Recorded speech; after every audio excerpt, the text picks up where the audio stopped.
ഞാൻ ഈ വീഡിയോയുടെ തുടക്കത്തിൽ കൊടുത്ത പോസ്റ്റർ നിങ്ങൾ എല്ലാവരും വായിച്ചു എന്ന് വിശ്വസിക്കുന്നു. പലരും ഇപ്പം മടുത്തിരിക്കുകയാണ് പഠിച്ചു പഠിച്ചു അല്ലേ? പക്ഷെ പലപ്പോഴും വിജയത്തിന് തൊട്ടടുത്ത് എത്തുമ്പോഴാണ് നമ്മുടെ മനസ്സങ്ങനെ മടുക്കുന്നത്. ഒരു സ്റ്റെപ്പും കൂടെ മുന്നോട്ട് പോയി കഴിഞ്ഞാൽ നമ്മൾ പ്രതീക്ഷിക്കുന്ന സ്വപ്ന ജോലി അത് നമ്മെ തേടി വരും. സ്വന്തം അനുഭവം കൊണ്ടാണ് ഞാനിത് പറയുന്നത്. സോ ഇനി വരാൻ പോകുന്ന ഡിഗ്രി ലെവൽ പ്രിലിംസിന്റെ സ്റ്റേജ് 2 and 3 അത്തരത്തിൽ ഉള്ളൊരു അവസരമാണ്. പഠിച്ച് മടുത്തിരിക്കുന്ന വിദ്യാർത്ഥികൾ മടുപ്പൊക്കെ മാറ്റിവെച്ച് ഉഷാറായിട്ട് പഠനത്തിലേക്ക് തിരിച്ചു വരിക. കാര്യം ഭാഗ്യം കൊണ്ടൊന്നും ആരും PSC പരീക്ഷകൾ പാസ്സായിട്ടില്ല. പരിശ്രമം കൊണ്ട് മാത്രമാണ് ഓരോ റാങ്ക് ഹോൾഡറും ജന്മം കൊണ്ടുള്ളത്.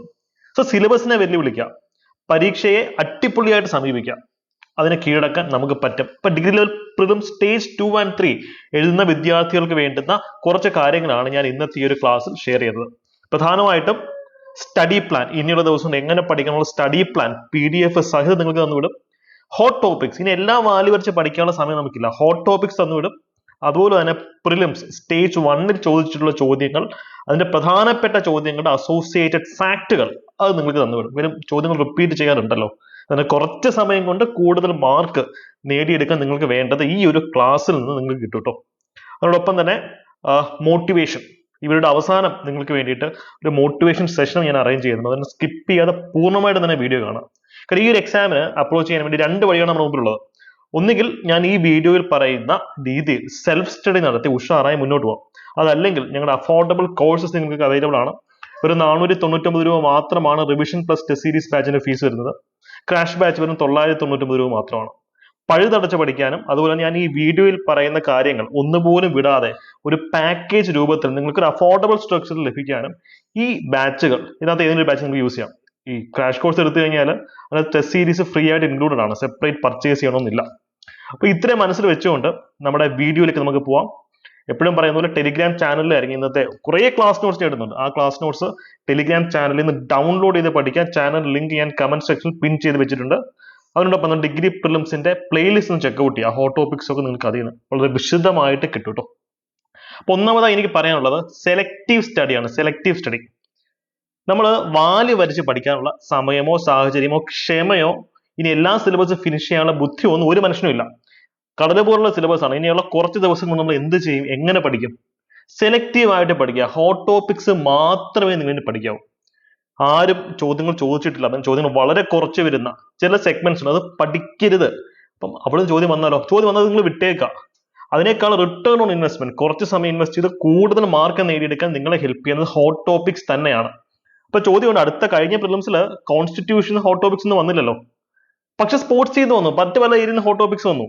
അപ്പൊ നമുക്ക് എല്ലാ മാർക്കൊന്നും നേടിയെടുക്കാൻ ഒക്കത്തില്ല. പക്ഷെ പ്രിലിംസ് ഒരു 10 മാർക്കിന്റെ ഒരു ഡിഫറൻസിൽ നല്ല രീതിയിൽ കട്ട് ഓഫിനേക്കാൾ ഉയർന്ന മാർക്ക് വാങ്ങിക്കാൻ ഈ ഒരു സ്ട്രാറ്റജി യൂസ് ചെയ്താൽ മതി. 100 വാങ്ങിക്കാൻ എന്നല്ല ഞാൻ പറയുന്നത്, പ്രിലിംസ് പാസ്സാവുന്ന മാത്രമാണ്. Selective study. അപ്പൊ എന്താണ് ഹോട്ട് ടോപ്പിക്സ്, അത് എവിടെ നിന്നാണ് പഠിക്കേണ്ടത്? ഞാൻ നിങ്ങൾക്ക് അതിന്റെ PDF സമഗ്രമായിട്ട് തന്നെ തന്നിടുന്നതാണ്. ഓരോ ടോപ്പിക്കിന്റെ ഹോട്ട് ടോപ്പിക്സ് എന്താണ്, അത് എവിടെ നിന്ന് പഠിക്കണം, SCRT NCERT എവിടെ നിന്ന് പഠിക്കണം എന്നൊക്കെ വളരെ കൃത്യമായിട്ട് തന്നെ നിങ്ങൾക്ക് ഇത് വെച്ച് പഠിക്കാവുന്നതാണ്. ഇപ്പൊ കേരള ഹിസ്റ്ററി ആയിക്കോട്ടെ, എക്കണോമിക്സ്, കോൺസ്റ്റിറ്റ്യൂഷൻ. അപ്പോൾ നിങ്ങൾ മനസ്സിലാക്കുക, നിങ്ങൾക്ക് ഒരുപക്ഷെ എല്ലാ ടോപ്പിക്സിന്റെ ഹോട്ട് ടോപ്പിക്സ് വേണമെന്ന് കരുതും. നിങ്ങൾ ഒരുപക്ഷെ എക്കണോമിക്സ് ഒന്നും പഠിച്ചു കാണില്ല അല്ലെ? അപ്പം എക്കണോമിക്സിന്റെ മാത്രം ഹോട്ട് ടോപ്പിക്സ് എടുത്ത് വെച്ച് പഠിച്ചാൽ മതി. അപ്പൊ ഇത് ഒരു റെഫറൻസ് PDF ആണ്. ഇത് നിങ്ങളുടെ സ്ട്രെങ്ത് ആൻഡ് വീക്ക്നെസ് അനലൈസ് ചെയ്തിട്ട് അതിനനുസരിച്ചിട്ട് ഇത് മാറ്റി യൂസ് ചെയ്യാനാണ് ഞാൻ പറയുന്നത്. ഇതെല്ലാം കൂടി ഒരുമിച്ച് പഠിക്കണമെന്നല്ല പറയുന്നത്.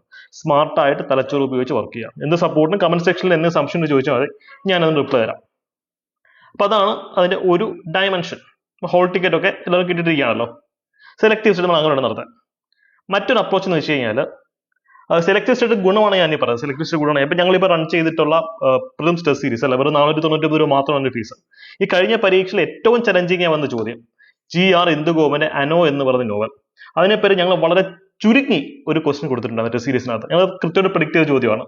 ഇത് മാത്രം മതി, ഇതിന്റെ ഏറ്റവും ചുരുക്കം, അതായത് കുറച്ച് പഠിക്കാൻ കൂടുതൽ മാർക്ക് നേടും, അതാണ് നമ്മുടെ ലക്ഷ്യം. ഈ ഒരു PDF വായിച്ചിട്ടുള്ള ആൾക്കാർക്ക്, ഇത്രയും വായിച്ചിട്ടുള്ള ആളിന് തന്നെ തേർഡ് സ്റ്റേറ്റ്മെന്റ് തെറ്റാന്ന് മനസ്സിലാവുകയും ഒറ്റ എന്ന ഉത്തരത്തിലേക്ക് എത്താൻ പറ്റും. അതാണ് ഞാൻ പറഞ്ഞത്, എല്ലാം പഠിച്ചിട്ടല്ല നമ്മൾ ചോദ്യങ്ങൾ ശരിയാക്കേണ്ടത്. അങ്ങനെ ശരിയാക്കേണ്ട ചോദ്യങ്ങളുണ്ട്, പക്ഷെ അല്ലാതുള്ള ചോദ്യങ്ങളുണ്ട്. നമ്മുടെ കയ്യിൽ ബെയർ മിനിമം ഫാക്ട് വെച്ച് നമുക്ക് എന്ത് ചെയ്യാൻ പറ്റും, ആ ചോദ്യത്തിനെ സോൾവ് ചെയ്യാൻ പറ്റും. അതാണ് സെലക്ടീവ് സ്റ്റഡിയുടെ ബ്യൂട്ടി. അപ്പോൾ സെലക്റ്റീവായിട്ട് ഹോട്ട് ടോപ്പിക്സ് എങ്ങനെ പഠിക്കണം എന്ന് നിങ്ങൾക്ക് മനസ്സിലായി. പക്ഷെ ഇനിയുള്ള ദിവസങ്ങൾ കൊണ്ട് എങ്ങനെയാണ് അത് കവർ ചെയ്യേണ്ടത്, സ്റ്റഡി പ്ലാൻ എങ്ങനെ യൂട്ടിലൈസ് ചെയ്യേണ്ടത്, അപ്പൊ അതാണ് ഞാൻ നിങ്ങൾക്ക് ഇതിനെ തരാൻ പോകുന്നത്. ഈ സ്റ്റഡി പ്ലാൻ ഞങ്ങളുടെ ബാച്ച് എടുത്തിട്ടില്ലാത്ത വിദ്യാർത്ഥികൾക്ക് മാത്രമുള്ളതാണ്. ഇപ്പൊ ഈ വീഡിയോ കാണുന്നവർക്ക് നമ്മുടെ ബാച്ചിലെ അംഗങ്ങളാണെങ്കിൽ നിങ്ങൾക്ക് ഡിഫറെന്റ് ആയിട്ടുള്ള സ്റ്റഡി പ്ലാൻ, ഇത് സെൽഫ് സ്റ്റഡിക്ക് വേണ്ട സ്റ്റഡി പ്ലാൻ ആണ്. സ്ട്രക്ചേർഡ് കോഴ്സിലേക്ക് വരുമ്പോഴത്തേക്ക് കുറച്ച് ഡിഫറൻസ് കാണും. അത് റിസർച്ചിന്റെ ബേസിസിൽ നമ്മൾ 2 രീതിയിലാണ് സെറ്റ് ചെയ്തിട്ടുള്ളത്. ഓക്കെ, അപ്പോൾ നിങ്ങൾ നമ്മുടെ കോഴ്സിന്റെ ഭാഗമാണ് ഈ സ്റ്റഡി പ്ലാൻ യൂസ് ചെയ്യണമെന്നില്ല, നിങ്ങൾ സെപ്പറേറ്റ് സ്റ്റഡി പ്ലാൻ ആയിരിക്കും നിങ്ങൾ തരിക. അപ്പോൾ ഈ സ്റ്റഡി പ്ലാനകത്ത് ഇനി പറയാനുള്ള ഒരു കാര്യം ഇതാ, നമ്മുടെ മുമ്പിൽ ഏകദേശം സ്റ്റേജ് 3 ഉള്ള ആൾക്കാരുടെ മുമ്പിൽ ഏകദേശം 1 മാസമൊക്കെ മുമ്പിലുണ്ട് അല്ലേ. അപ്പോൾ ഓരോ ഡേ 1, ഡേ 2, ഡേ 3, ഡേ 4 അങ്ങനെ തരം തിരിച്ച് പഠിക്കണം. സ്റ്റേജ് 2 ആൾക്കാർക്ക് വളരെ കുറച്ച് ദിവസം മുമ്പിലുള്ളൂ. അപ്പോൾ ഈ സ്റ്റഡി പ്ലാന്റെ എല്ലാ കമ്പോണന്റും നിങ്ങൾ യൂസ് ചെയ്യരുത്. നിങ്ങൾക്ക് ഏത് ടോപ്പിക്കാണോ ഡിഫിക്കൽട്ട്, ഒരുപക്ഷെ നിങ്ങൾക്ക് മാത്സ് ഡിഫിക്കൽട്ട് ആയിരിക്കാം, അല്ലെങ്കിൽ ജോഗ്രഫി ആയിരിക്കും ഡിഫിക്കൽട്ട്, ആ ഏരിയയുടെ മാത്രം സ്റ്റഡി പ്ലാൻ യൂസ് ചെയ്യാം. അപ്പോൾ സെലക്റ്റീവ് ആയിട്ട് വേണം സ്റ്റേജ് 2-ലെ ആൾക്കാർ പ്രിപ്പയർ ചെയ്യാൻ. സ്റ്റേജ് 3-ലെ ആൾക്കാർക്ക് ഈ സ്റ്റഡി പ്ലാൻ ഇതുപോലെ തന്നെ യൂസ് ചെയ്യാം. 1, 2, 3, 4, 5, 6 എല്ലാം തന്നെ കൃത്യമായിട്ട് യൂസ് ചെയ്ത് മുന്നോട്ട് പോകാം കേട്ടോ. അതിൻ്റെ ഒരു ഐഡിയ നിങ്ങൾക്ക് വ്യക്തമായി ഞാൻ വിശ്വസിക്കുന്നു. റൈറ്റ്, ഇതാണ് അതിന്റെ ഒരു ഡയമെൻഷൻ. ഏകദേശം 23 ദിവസം കൊണ്ട് സിലബസ് ഫിനിഷ് ചെയ്യുന്ന രീതിയിലാണ് സ്റ്റഡി പ്ലാൻ സെറ്റ് ചെയ്തിട്ടുള്ളത്. പിന്നെ അതിന്റെ കൂടെ നമ്മൾ റിവിഷൻ ക്ലാസ്സുകൾ തരുന്നുണ്ട്. റിവിഷൻ നിങ്ങൾ സെൽഫായിട്ട് ചെയ്യാനത് നമ്മുടെ ബാച്ചിനകത്ത് റിവിഷൻ ക്ലാസ്സുകൾ ഫുൾ ടെസ്റ്റ് എല്ലാം ഉണ്ടാവുന്നതാണ്. ഈ സ്റ്റഡി പ്ലാൻ സ്ട്രാറ്റജിക് ആണ്, പ്രാക്ടിക്കൽ ആണ്. സിലബസ് എല്ലാം ഒന്നും ഇത് തീരത്തില്ല, തീർക്കേണ്ട. നമുക്ക് ഹോട്ട് ടോപ്പിക്സ് മാത്രം തീർത്താൽ മതി, പരീക്ഷ ജയിച്ചാൽ മാത്രം മതി. ഇനിയുള്ള ദിവസം പ്രാക്ടിക്കലി മുന്നോട്ട് പോവാം. Okay, yes, study plan case അതാണ്. മറ്റൊരു കാര്യം, എലിമിനേഷൻ ടെക്നിക്സ് വളരെ സ്മാർട്ടായിട്ട് നമ്മൾ യൂസ് ചെയ്യണം. അതായത് അറിയാത്തൊരു ചോദ്യം വന്നാൽ പോലും അത് എത്ര ഡിഫിക്കൽട്ട് ആണെങ്കിൽ നമ്മൾ അതിന് ഉത്തരത്തിലേക്ക് കറക്കി കുത്തി വരണം. ഞാൻ ഇത്രയും സമയം ഡിസ്കസ് ചെയ്ത് എങ്ങനെയാണ് ആഴത്തിൽ പഠിക്കേണ്ടതാണ്, ഇനി എങ്ങനെയാണ് സ്മാർട്ടായിട്ട് അല്ലെങ്കിൽ ചുളിവിന് എങ്ങനെ മാർഗം വാങ്ങിച്ചെടുക്കണമെന്ന് നോക്കാം. ഞാൻ മുമ്പ് ഡിസ്കസ് ചെയ്തിട്ടുള്ള ചോദ്യമാണ്. അതിന്റെ മാജിക് എന്താണെന്ന് വെച്ച് കഴിഞ്ഞാൽ ഭയങ്കര ഡിഫിക്കൽട്ട് ക്വസ്റ്റ്യൻ ആണ് അല്ലേ, PSC വന്നിട്ടുള്ള ചോദ്യമാണ്. ഇത് എങ്ങനെ നമുക്ക് കറക്കി കുത്തി ഉത്തരത്തിലേക്ക് എത്താൻ പറ്റുന്നത്? List 1 and list 2. ലിസ്റ്റ് 2 നോക്കുമ്പോഴത്തേക്ക് നിങ്ങൾക്ക് ഒരു 2 വാക്കുകൾ ഒരേ രീതിയിലുള്ളതുണ്ടോ, വെറ്റ് സോർ ആൻഡ് ഓറിയന്റൽ സോർ. ഇവിടെ എല്ലാം ലക്ഷ്മാനിയാണ് അല്ലെ, പക്ഷേ ഇവിടെ 2 വാക്കുകൾ ഗ്രൂപ്പിംഗ് വന്നിട്ടുണ്ട് അല്ലെ, ട്രോപ്പിക്ക മൈനർ, ട്രോപ്പിക്ക മേജർ. അപ്പം 1 ഒന്നുകിൽ 2 അല്ലെങ്കിൽ 3 മാത്രമേ വരുള്ളൂ. അതുപോലെ തന്നെ D എന്ന് വെച്ച് കഴിഞ്ഞാൽ 2 അല്ലെങ്കിൽ 3 മാത്രമേ വരുള്ളൂ. അങ്ങനെയുള്ള ഒരേ ഒരു ഓപ്ഷൻ ഇവിടെ ഏതാ? അങ്ങനെയുള്ള ഒരേ ഒറ്റ ഓപ്ഷൻ ഇതിനകത്ത് എവിടെ? ഒന്ന് നോക്കിയേ, 36ാം ചോദ്യത്തിനകത്ത് C മാത്രമല്ല ഇവിടെ അങ്ങനെയുള്ള ഓപ്ഷൻ. ഒറ്റയ്ക്ക് C എന്ന ഉത്തരത്തിലേക്ക് എത്താൻ പറ്റും. ഇത് കഴിഞ്ഞ ഡിഗ്രി പ്രിലിംസിൽ ഇപ്പം ചോദിച്ചതാണ്. ഈ തൊഴിൽ നിയമനിർമ്മാണം അല്ലെ, ലേബർ ആൻഡ് എംപ്ലോയ്മെന്റ് ഒക്കെ മെയിൻസിന്റെ സിലബസാണ്. സ്റ്റിൽ പ്രിലിംസിനകത്ത് ഈ ചോദ്യം വന്നിരുന്നു. നമുക്ക് കറക്റ്റ് ഉത്തരത്തിലേക്ക് എത്താവുന്നില്ല അല്ലെ. ചോദ്യം സിമ്പിൾ ആണ് അല്ലെ. തൊഴിലാളികൾക്ക് വേണ്ടിയിട്ടുള്ള നിയമനിർമ്മാണം അല്ലെ, ന്യായമായ തൊഴിൽ സാഹചര്യങ്ങൾ, ഗുഡ് വർക്ക് എൻവയോൺമെന്റ്, അത് തൊഴിലാളികൾക്ക് വേണ്ടുന്ന കാര്യമാണല്ലോ. അതിന് വേണ്ടുന്ന കാര്യങ്ങൾ എന്താണ് ചോദ്യം? സംസ്ഥാനത്തിന് ഇടപെടലില്ലാത്ത കരാറിന്റെ സ്വാതന്ത്ര്യം, അസമമായ വിലപേശൽ ശക്തി തൊഴിലാളികളെ സംരക്ഷിക്കണം, തൊഴിൽ വിപണിയുടെ നിയന്ത്രണം ഒഴിവാക്കുക. ഈ 4 ഓപ്ഷൻസ് തൊഴിലാളികളെ സംരക്ഷിക്കണം എന്നുള്ള ഒരു വാചകമുള്ള ഒരേ ഒരു ഓപ്ഷൻ ഏതാ? നിങ്ങൾക്ക് അതിന്റെ ഒരു ടാക്ടിക്സ് മനസ്സിലായി. നിങ്ങൾ ചെയ്യുന്ന പരിപാടി ഓരോ സ്റ്റേറ്റ്മെന്റ് വായിക്കും, ശരിയാണോ തെറ്റാണോ എന്ന് ആലോചിക്കും. ഇവിടെ ചോദ്യത്തിനകത്തൊരു ക്ലൂ ഉണ്ട്. 4 ഓപ്ഷൻ 3 തെറ്റാണ്, 1 മാത്രമാണ് ശരി. അപ്പൊ ശരി ഏതാന്ന് നോക്കിയാൽ മതി. ഇത് തൊഴിലാളികളെ സംരക്ഷിക്കണം, അതായത് അസമമായ വിലപേശൽ, അസിമെട്രിക്കൽ ബാർഗനിങ് പവർ എന്നൊക്കെ പറയും. അപ്പം എന്തോ ഒന്നിൽ നിന്ന് തൊഴിലാളികളെ സംരക്ഷിക്കണം എന്ന് പറയുന്ന ആ ഒരു ചിന്തയായിരിക്കില്ലേ ന്യായമായ തൊഴിൽ സാഹചര്യവുമായി ഏറ്റവും അധികം ബന്ധപ്പെട്ടിരിക്കുന്നത്. ഇതൊക്കെ മാത്രമല്ല എക്സ്ട്രീം വളരെ മോശപ്പെട്ട സ്റ്റേറ്റ്മെന്റ്സ്. നമുക്ക് വളരെ ഈസി ആയിട്ട് B എന്ന ഉത്തരത്തിലേക്ക് എത്താം. മെയിൻസിന്റെ സിലബസ് പഠിച്ചവർ മാത്രമല്ല ഇത് എഴുതേണ്ടത്. ഇതാണ് എലിമിനേഷൻ ടെക്നിക്സിന്റെ ഒരു ഹൈലൈറ്റ് എന്ന് പറയാം. പിന്നെ എൻഡ് ഓഫ് ദി ഡേ പിള്ളേരെ, it's A game of confidence. ഞാൻ നേരത്തെ പറഞ്ഞതുപോലെ മനസ്സ് മടുത്ത് പഠിക്കാതിരുന്നു കഴിഞ്ഞാൽ, അങ്ങനെ പഠിക്കാതിരിക്കുന്ന ലക്ഷക്കണക്കിന് ആൾക്കാരുണ്ട്. ആ ലക്ഷങ്ങളിൽ ഒരാൾ മാത്രമാണ് നിങ്ങൾ. പക്ഷേ ആ മടുപ്പൊക്കെ ഒന്ന് മാറ്റി വെച്ച് കുറച്ചൊന്ന് സാക്രിഫൈസ് പഠിച്ചു തുടങ്ങുന്ന കുറച്ച് ആൾക്കാരുണ്ട്. ആ കുറച്ച് ആൾക്കാരെയാണ് റാങ്ക് ഹോൾഡേഴ്സ് ആവുന്നത്.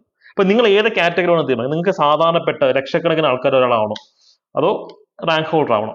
രണ്ടുപേരും ഡിഫറൻഷിയേറ്റ് ചെയ്യുന്ന ഫാക്ടർ എന്ന് വെച്ച് കഴിഞ്ഞാൽ കോൺഫിഡൻസ് ആണ്. നമുക്ക് നേടിയെടുക്കാൻ പറ്റും. ഇത് ഞാൻ വിചാരിച്ചാൽ എനിക്ക് സിലബസ് പഠിച്ചു തീർക്കാൻ പറ്റും, സിലബസിനെ വെല്ലുവിളിച്ചുകൊണ്ട് തന്നെ എനിക്ക് ടോപ്പ് റാങ്കിലേക്ക് എത്താൻ പറ്റുന്ന കോൺഫിഡൻസ് ആണ് ഇവിടെ നിങ്ങൾക്ക് വേണ്ടത്.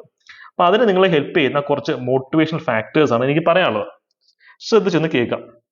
PSC എക്സാംസ് എന്ന് പറയുന്നത് ഞാൻ നേരത്തെ പറഞ്ഞതുപോലെ ഭയങ്കരമായ അറിവുള്ള ആൾക്കാരെ തിരഞ്ഞെടുക്കാനുള്ള പരീക്ഷയല്ല, വിൽ പവർ ഉള്ളവനെയും വിൽ പവർ ഉള്ളവളെയും തിരഞ്ഞെടുക്കാനുള്ള പരീക്ഷയാണ്. ഞാൻ നേരത്തെ പറഞ്ഞു, മനസ്സ് മടുത്ത് പഠിക്കാതിരിക്കുന്ന ലക്ഷക്കണക്കിന് ആൾക്കാരും പഠിച്ച് മുന്നേറുന്ന റാങ്ക് ഹോൾഡേഴ്സ് നമ്മൾ ഇത്രയേ ഉള്ളൂ വ്യത്യാസം. അല്ലെങ്കിൽ ഈ റാങ്ക് ഹോൾഡേഴ്സ് എന്തോ ബുദ്ധിജീവികളാണ്, അല്ലാത്തൊരു വെറും മോശക്കാരാണ്, അങ്ങനെ ചിന്തയായിരിക്കും. ഞാൻ വളരെ ശരാശരി വിദ്യാർത്ഥിയായിരുന്നു സ്കൂൾ കോളേജ് ഘട്ടങ്ങളിൽ. എനിക്ക് ഇത്ര റാങ്ക് ലിസ്റ്റിലേക്ക് എത്താൻ പറ്റുന്നതാണ് വിൽ പവറിന്റെ ഒരു കാര്യം കൊണ്ട് മാത്രമാണ്. ഇപ്പൊ എന്നെക്കാൾ ബുദ്ധിയുള്ള ആൾക്കാർ, എന്നെക്കാൾ ഞാൻ പണ്ടൊക്കെ പറഞ്ഞ ആരാധനയോടെ നോക്കിയിട്ടുള്ള ആൾക്കാർ, എന്നെക്കാൾ വളരെ ഹൈ ലെവൽ ഇന്റലിജൻസ് ഉള്ള ആൾക്കാർ PC എക്സാംസ് ക്രാക്ക് ചെയ്തിട്ടില്ല. കാര്യം അവരെക്കാൾ വിൽ പവർ മാത്രമാണ് എനിക്ക് കൂടുതൽ, അത് വേറെ ഒരു ക്വാളിറ്റി എനിക്ക് കൂടുതലില്ലായിരുന്നു. ആ ഒരു കാര്യം മനസ്സിൽ വെച്ച് കഴിഞ്ഞാൽ അവർക്ക് നേടിയെടുക്കാം. കുറച്ച് കഷ്ടപ്പെട്ടാണെങ്കിൽ ഇന്നലെ നാളെ കിട്ടും എന്നുള്ള ആത്മവിശ്വാസം. അപ്പൊ ആ ഒരു മെന്റാലിറ്റിയിലേക്ക് നിങ്ങളുടെ തലച്ചോറ് നിങ്ങൾ ഫൈൻ ട്യൂൺ ചെയ്യണം. അല്ലാതെ അയ്യോ എനിക്ക് പഠിക്കാനുള്ള കഴിവില്ലേ, അതാണ് ഇതാണ് എന്നൊക്കെ പറഞ്ഞിരുന്നിട്ട് യാതൊരു കാര്യമില്ല. നിങ്ങളുടെ ലൈഫ് തന്നെയാണ് പോകുന്നത്. ഇപ്പോൾ ഫ്യൂച്ചറിൽ നിങ്ങൾ ഒരു ഓഫീസറായി മാറുന്നത് ഡെയിലി വിഷ്വലൈസ് ചെയ്യണം. ആ ഒരു വിഷ്വലൈസേഷൻ വളരെ പവർഫുൾ ആണ്. യൂണിഫോം സ്വപ്നം കാണുന്ന വ്യക്തി, ചിലപ്പോൾ ഞാൻ അങ്ങനെ ആയിരുന്നു. എനിക്ക് യൂണിഫോം ഭയങ്കര പാഷനായിരുന്നു. തോളിലെ നക്ഷത്രങ്ങൾ കയറുന്നതും തലയിൽ തൊപ്പിയിരിക്കുന്നതും ആ കാക്കിക്കൾ ഇടുന്നതും ആ ബ്രൗൺ ബൂട്ട്സ് കാലിലിടുന്നതും ഒക്കെ ഞാൻ സ്ഥിരം വിഷ്വലൈസ് ചെയ്യുമായിരുന്നു. അത് ചെയ്ത് കഴിയുമ്പോൾ പഠിക്കാൻ ഒരു ആവേശമാണ്. പഠിക്കാൻ മടുത്തിരിക്കുകയാണെങ്കിൽ പോലും പഠിക്കാൻ ഒരു ത്വരയാണ്. അപ്പൊ ആ ഒരു ത്വര നിങ്ങൾ ക്രിയേറ്റ് ചെയ്യണം. നിങ്ങൾ എന്തായിട്ടാണോ ആയി കാണാൻ ആഗ്രഹിക്കുന്നത് ആ വ്യക്തിയെ നിങ്ങൾ ഡെയിലി വിഷ്വലൈസ് ചെയ്യണം. അതിൽ ബിലീവ് ചെയ്യണം, ഫീൽ ചെയ്യണം, അപ്പോൾ മാനിഫെസ്റ്റ് ചെയ്യപ്പെടും. അപ്പൊ ഇതാണ് എനിക്ക് ലാസ്റ്റ് ആയിട്ട് നിങ്ങളടുത്ത് പറയാനുള്ള ഒരു കാര്യം. അപ്പൊ ഈ രീതിയിൽ പഠിച്ച് മുന്നേറും എന്ന് ഉറപ്പുള്ള ആൾക്കാർ കമന്റ് സെക്ഷനിൽ കമന്റ് എന്ന് വിൻ എന്ന് കമന്റ് ചെയ്യാം. കാരണം നമ്മളൊരു കാര്യം ആവർത്തിച്ച് പറയുമ്പോൾ നമ്മുടെ തലച്ചോറ് റീറേറ്റ് ചെയ്യപ്പെടും, അല്ലെ? അതാണ് മന്ത്രം എന്ന് പറയുന്നതാണ്. മനനന്തായ രീതി മന്ത്രം എന്ന് പറയുന്നത്. നമ്മൾ റിപ്പീറ്റ് ചെയ്ത് പറയുന്നതൊക്കെയാണ് മന്ത്രം എന്ന് പറയുന്നത്. മന്ത്രത്തിന് അതുകൊണ്ട് തന്നെ പവർ ഉണ്ട്. റിപ്പീറ്റ് ചെയ്ത് പറയുക, എഴുതുക, വിൻ, ഞാനൊരു വിന്നറാണ്, പവർഫുൾ ആണെന്നുള്ള കാര്യം പറയുക, എഴുതുക. കമന്റ് സെക്ഷനിൽ എല്ലാവരും ആവർത്തിച്ച് വിൻ എന്ന് തന്നെ കമന്റ് ചെയ്യുക. ഇങ്ങനെ നമ്മുടെ അഫോർഡബിൾ കോഴ്സസിനെ പറ്റി അറിയാനായിട്ട് ഈ ഒരു നമ്പറിൽ കോൺടാക്ട് ചെയ്താൽ മതി. ഫുൾ ഡീറ്റെയിൽസ് നിങ്ങൾ കിട്ടുന്നതായിരിക്കും. Okay, so all the very best. ഉഷാറായി പഠിക്കൂ.